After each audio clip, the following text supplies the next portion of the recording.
Hi, good morning, good afternoon, or good evening, depending upon where in the world you are today. I am Diane Krakora, CEO of PartnerPath. Thank you for joining us for this week's Technology Channel videocast. I have with me in this new year, Charlene O'Hanlon. Hi, Charlene, how you doing?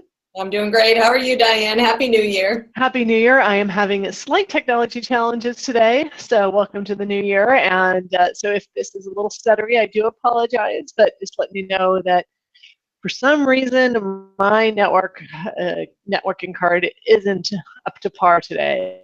Get out behind the woodshed and give it a good talking. There you go.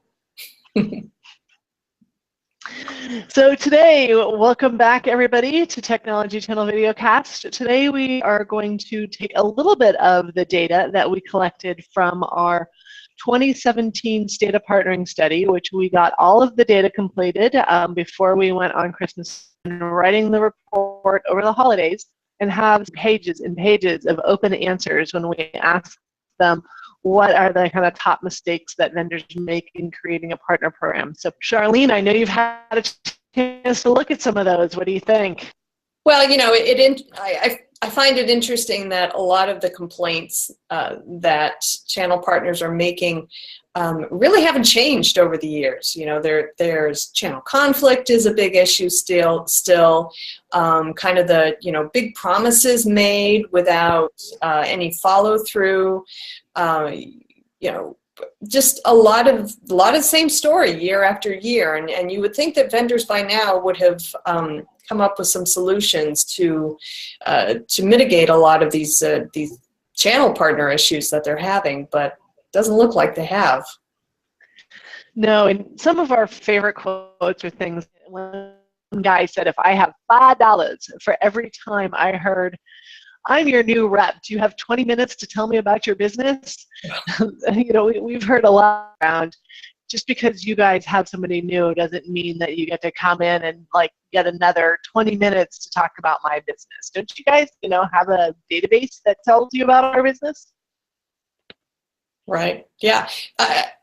I find it interesting also that you know, they're the ones who a lot of times are kind of touting the benefits of you know, CRM programs and things like that, and they don't really seem to be utilizing that technology themselves. Otherwise, they wouldn't be calling and saying, let me have 20 minutes of your time to learn more about your business. But, you know, obviously there is a certain personal element there when they call and they say, can I have 20 minutes? Because it's a great way to kind of get to know each other on a much more personal level than, you know, an entry in a CRM program would do. But at the same time, you know, when we're talking about the channel, time is money. So I can certainly understand that one channel partner's frustration at having to do this kind of almost on a, you know, a once a quarter basis, it sounds like.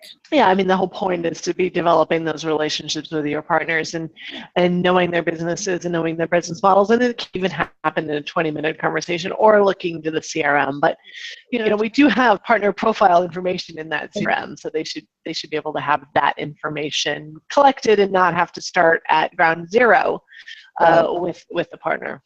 Right. You know, one of the comments that I thought was really kind of interesting was one channel partner was complaining that it seemed like the programs were becoming, the vendors were trying too hard to set their program apart from others, and they ended up making them much more complicated than they needed to be.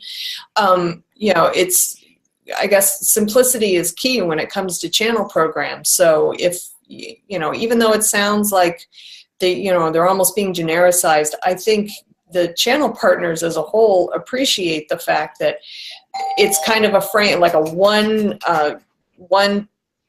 program framework that they can, you know, kind of rely on for multiple programs. Yeah, certainly we heard time and time again things like making programs too unique and too complicated, you know, keep it simple, keep it easy to measure. We heard a lot about measurements in the comments as well, right, in terms of you're measuring us and kind of not yourselves. From the partner saying you're measuring us a lot, but you're not measuring your own programs or your own commitment to us. So, measurement goes both ways as well. Yeah. And too focused on top performers, not focused on growing the entire channel was another comment that we heard. Over this, we had 216 solution providers respond to the study, and out of them, I think we got 218 responses to this open-ended question. It was really, really quite, I think, cathartic for many of the solution providers to open the door and tell what are the mistakes that the vendors consistently make. Yeah, it sounds like it, and it sounds like they don't really have an opportunity any other way to be able to get their voices heard. So that is really kind of interesting, the fact that 218 of them actually answered it, because I know I don't like to answer those open-ended questions on surveys. So that is the statistic of the day that is going to floor me. Yeah, I mean, and more than one word, right? Most of them are full sentences, if not multiple sentences. So they have quite a lot to say, which is a statement in itself around when we ask what are the mistakes that vendors are making. They all had something, if not multiple things. I mean, and what we talked a little bit about models, not only in this call but in previous ones, but one of the ones we heard kind of time and time again, and I'm paraphrasing, is that the vendors don't understand the partners kind of pay-as-you-go model. Right.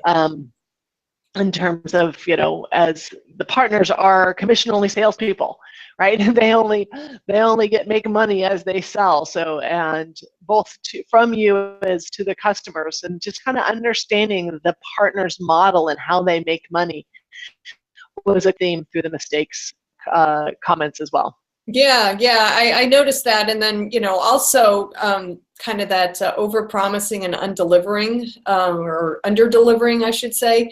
That also kind of popped out at me as something that channel partners are still being challenged with by their vendors.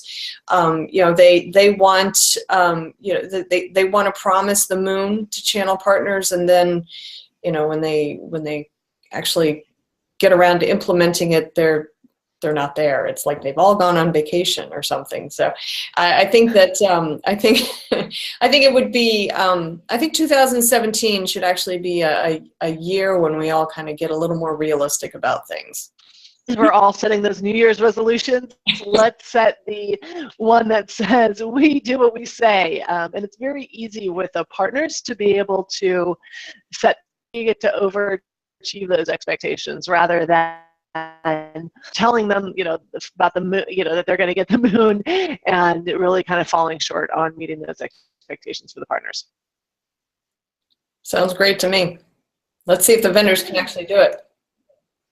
So next week we'll have some more of data around the State of Partnering study. As I mentioned, we had 216 solution providers and 134 vendors respond to the study. So we've got oodles and oodles of data, and we are working through that to create the report, and as well as to bring you webinars where we really kind of dive into that data with slides and graphics and charts. So thank you for joining Technology Channel Videocast, and we will see you next week with some more around kind of why partners regret joining a vendor's partner program.